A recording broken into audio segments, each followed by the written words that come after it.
Today, we are going to be exploring watersheds by building one in your very own backyard. But before we get started, it's important to ask, what is a watershed? A watershed is an area of land in which all of the water, rainfall, and melted snow flows into the same small creeks and streams. From there, they flow into larger rivers and eventually end up in the ocean. Pennsylvania has 6 major watersheds. Can you use the map below to find out which watershed you and your family live in? The materials you'll need for this project are listed below. You can find most of them around your house and in your very own backyard. You can also use sponges or other waterproof toys if you'd like. Now let's head outside and start working on our watershed. First, we need to find the perfect spot for it to go.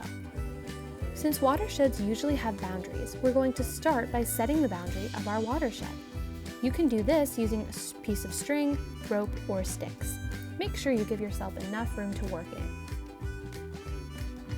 Once you've found the perfect location for your watershed, you can head outside and start collecting other materials that you want to use. This can be rocks, stones, pebbles, sticks, twigs, dried leaves, pine cones, really anything that you can find, as long as it is non-living.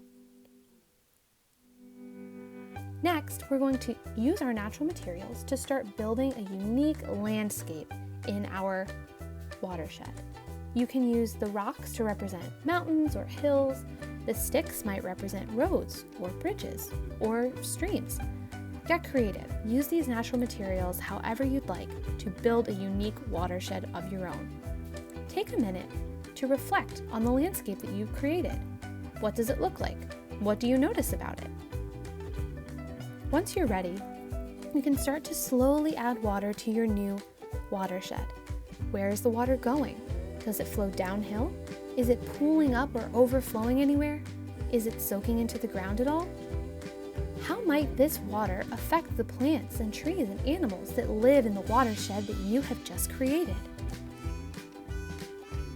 Once you're done exploring, you can rearrange items or add new ones to your watershed, like this upside-down flower pot to represent a large mountain or a sponge to represent a wetland.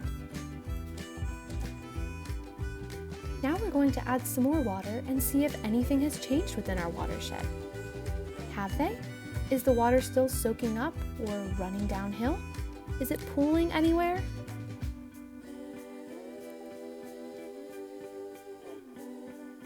Now that we've completed our discovery, make sure that you thoroughly clean up and return the natural objects to wherever you found them. We hope you had a really great time, and we encourage you to look at some of these questions for further discovery.